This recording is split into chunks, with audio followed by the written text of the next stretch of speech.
Muito bem, então, vamos lá, pessoal. Tudo bem com vocês aí? Tudo certo? Nono ano do Ferreirinha. E aí, galera, tudo bem com vocês? Tudo certo? Eu espero que sim. Pessoal, na última aula, última e primeira, né? Ou seja, nossa primeira aula à distância e última aula sob o ponto de vista de onde estamos agora, né? Então, na nossa última aula, nós vimos uma revisão de Brasil e Império, tá?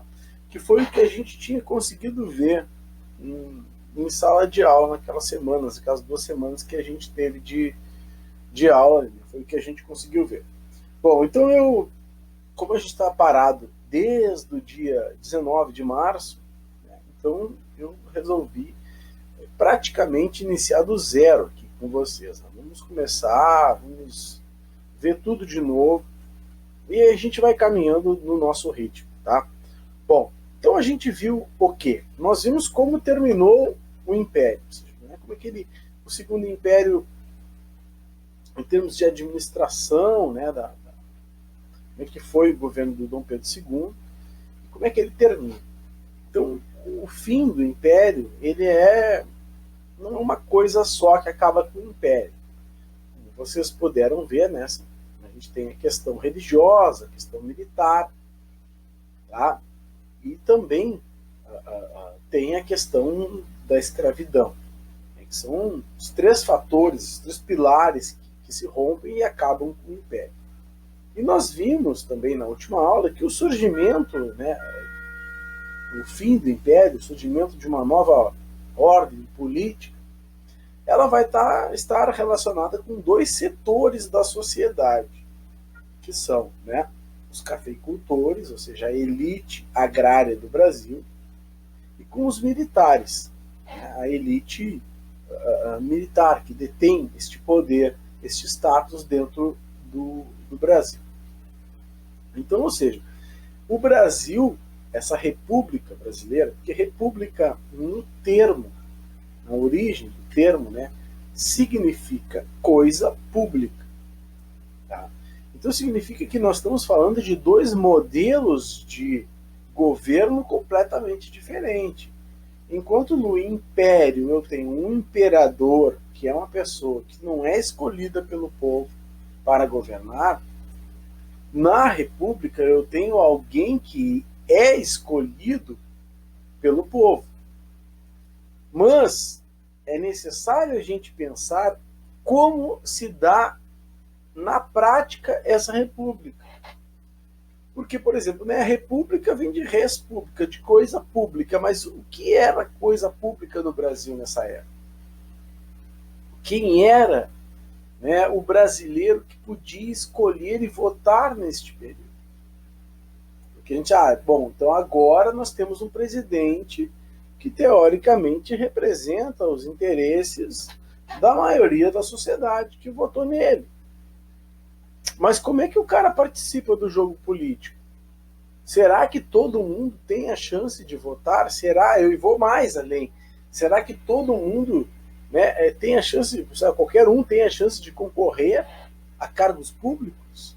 Então essa é uma questão interessante da gente pensar. Porque a República no Brasil, ela nasce nas mãos dos militares e dos mais ricos, da oligarquia cafeeira, tá bem? Ou cafeicultora, como queiram chamar. Então, né? Então a gente tem o Marechal Deodoro, eu falei para vocês, sendo escolhido para administrar, né, para governar este Brasil no primeiro período. Tá? Então ele foi basicamente jogado lá, né, para assumir o poder. Então o Marechal Deodoro da Fonseca assume o governo provisório. O que ele vai fazer assim, de primeiro momento? Tá? Dissolução das assembleias provinciais e das câmaras municipais, demissão dos presidentes das províncias e indicação de novos dirigentes. Ou seja, então é um governo que nasce, né, com uma característica completamente autoritária. Ou seja, ele vai tirar todo mundo que estava no governo. Por quê? porque esses caras que estavam no governo, né, nas províncias, eles haviam sido escolhidos, né, por Dom Pedro. Então ele vai e muda tudo. Coloca agora pessoas escolhidas por ele, para atender os interesses, né, e fazer funcionar do jeito que ele quer. Então ele tira todo mundo que ocupava cargos, né, executivos, diretivos das províncias, que eram os estados que a gente chama hoje. Então, a política do encilhamento. Então, a gente tem uma crise financeira gerada por uma política descontrolada de emissão de papel moeda, destinada a financiar a industrialização, especulação no mercado e ações de falência de empresas e aumento da inflação. Então, o que vai acontecer? Basicamente, se tenta resolver uma questão financeira, né? O Brasil passava por uma crise que era originária, né, da política ainda, do Império, e se imagina que para resolver este problema, resolve o problema de uma crise financeira emitindo mais papel moeda. E o cara vai lá e emite mais papel moeda. Mas o que acontece? Né? Tu passa a ter mais moeda, o dinheiro se desvaloriza. Toda uma relação, né, da oferta de moeda com a demanda. Se tu tiver muito dinheiro circulando, esse dinheiro perde valor. Então foi isso que aconteceu. Uma política descontrolada de vamos resolver o problema financeiro do Brasil imprimindo mais dinheiro. Mas não foi isso que acabou. Isso acabou gerando, né, um maior problema para o Brasil. Tá bem? Então, além disso, né, tu tem a convocação de eleições para uma Assembleia Constituinte. O que é uma Assembleia Constituinte? Tá?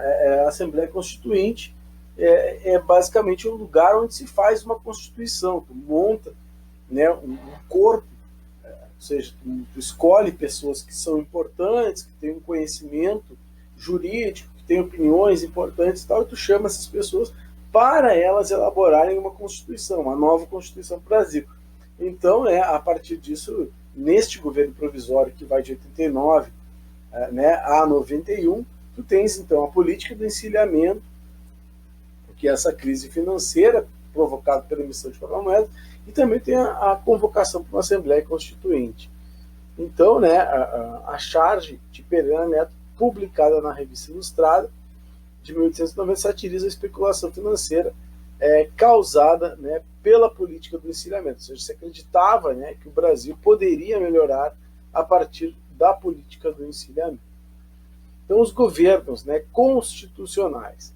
Marechal Deodoro da Fonseca, então, ele vem logo, né, depois então, do Dom Pedro, ele é o primeiro, e depois a gente tem o Floriano. Então, o Deodoro da Fonseca, em 1891, promulga a Constituição Republicana do Brasil. Então, o Congresso tenta limitar o poder do presidente, que decreta, então, estado de sítio e fecha o parlamento.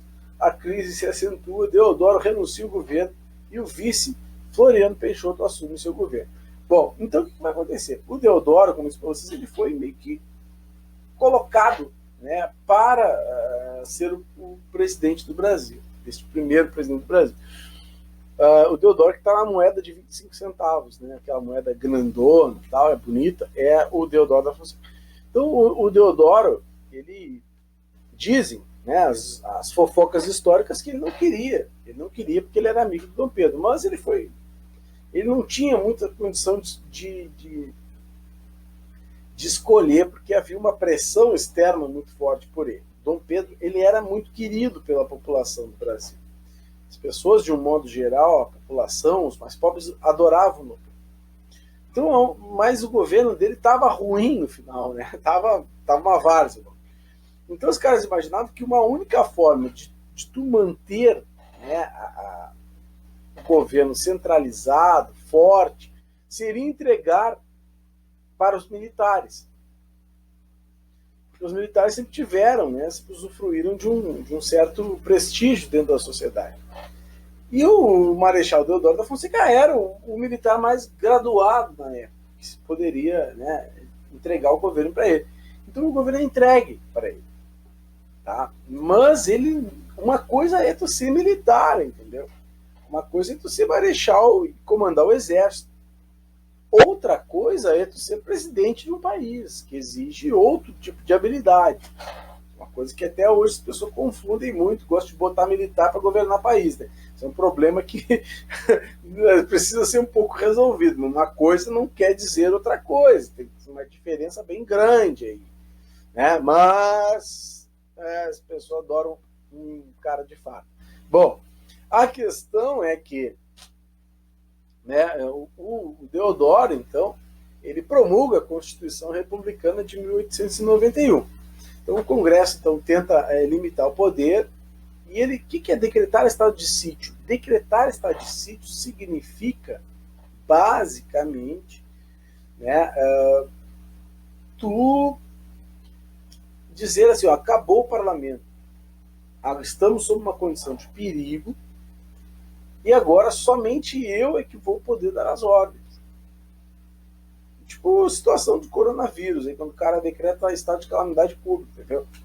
Decreta estado de calamidade pública, tu ganha uma espécie de superpoderes na administração. Então tu pode tomar algumas decisões sem ter que passar, por exemplo, pela Câmara dos vereadores, dos deputados, enfim. Porque quando tu decreta estado de sítio, não, essa situação de perigo, agora a gente não tem tempo para discutir. A gente precisa de ação ou ações. Então, cabe a mim decidir. Então é isso que acontece, né? Porque quando tu decreta estado de sítio, tu pode fazer qualquer coisa.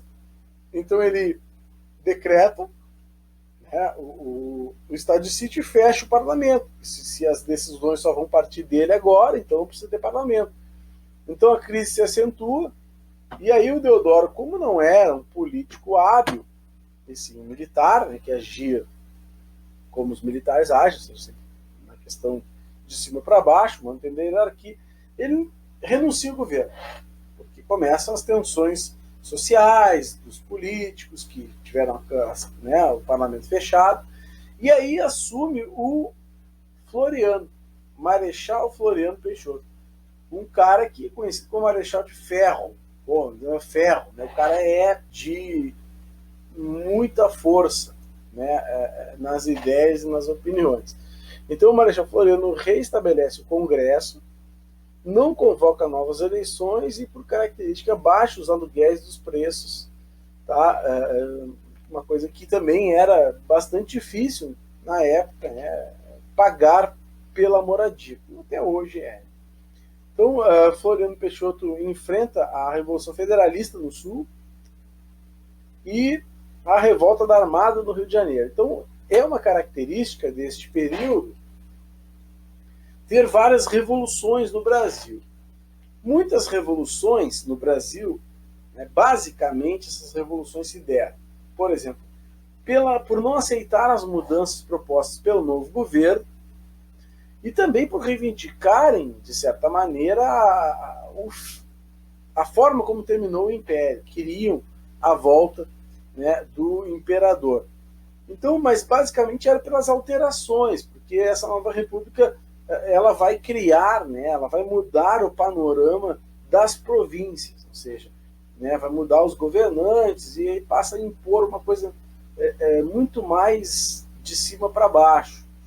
Ou seja, muda a ordem, muda o status quo, como a gente chama, né? Mexe com tudo e os caras não vão gostar. Então a Constituição Republicana de 1891, foi, né, promulgada pelo Deodoro, ela tinha as seguintes características. Ou seja, então, o que ela tinha de principal aí?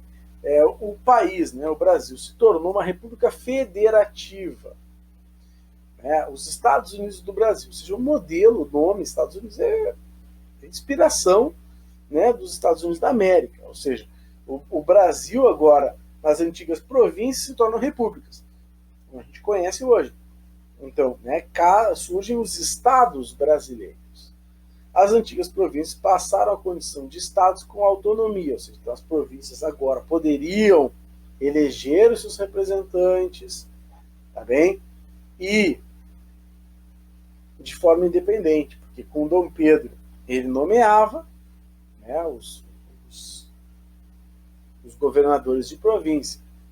Agora, né, com a nova Constituição, essas antigas províncias deixam de ser províncias, passam a ser entes federados e elas passam a ter uma autonomia para eleger seus representantes. Tá? As eleições para presidente da República, presidente dos estados, né, que é isso que a gente está falando, e membros do Congresso, passam a ser diretas, ou seja, não mais por nomeação, e sim agora pelo voto do povo que vai para a urna. O Estado se separou da igreja e tornou-se laico. Isso é uma outra coisa muito importante, porque atualmente nós estamos vendo um regresso nesse sentido, né? Ou seja, a gente está caminhando cada vez mais para uma aproximação entre Estado e religião. Aqui, nesse momento, há uma separação total da coisa. Tá? Ou seja, o Estado ele se separa, ou seja, política é uma coisa, religião é outra. Não podemos ter membros, né, do Estado que representam os interesses do Estado que são da religião e vice-versa. Não dá para misturar uma coisa com a outra, porque até então, né, a gente sabe que, por exemplo, no período do Império, o Dom Pedro tinha ligações muito fortes com a igreja e isso acabou que depois terminou com um rompimento. E aqui na República se separa total. Então foi reconhecida a igualdade de todos. Esse todos aqui, esses slides, como vocês estão vendo, não foi eu que preparei.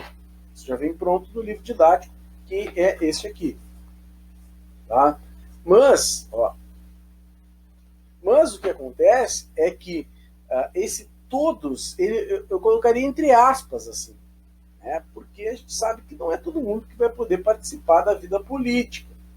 Tá bem? É somente, né, quem tinha uma porcentagem de dinheiro bastante significativa podia votar e participar da vida política.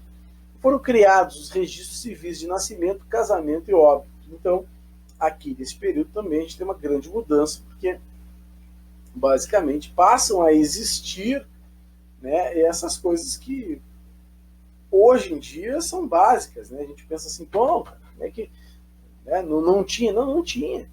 As pessoas demoravam, né? O nome, o cara registrava, o cara nascia, sabe-se lá como, entendeu? As pessoas viviam sua vida sem ter registro. Então, a partir da República, tu passa a ter um controle maior, né, sobre as pessoas, e aí isso possibilita também a ampliação, né, dos estudos, porque tu passa a ter agora fontes, né, históricas a partir dos cartórios que registram então o nascimento e a morte, o casamento das outras pessoas. Das outras não, de todas as pessoas do Brasil. Tá bem, gente? Então, bom, nós vamos ficando por aqui na nossa primeira aula. E agora, na próxima aula, a gente vai para as repúblicas das oligarquias, ou seja, como que muda de um sistema para o outro, tá bem?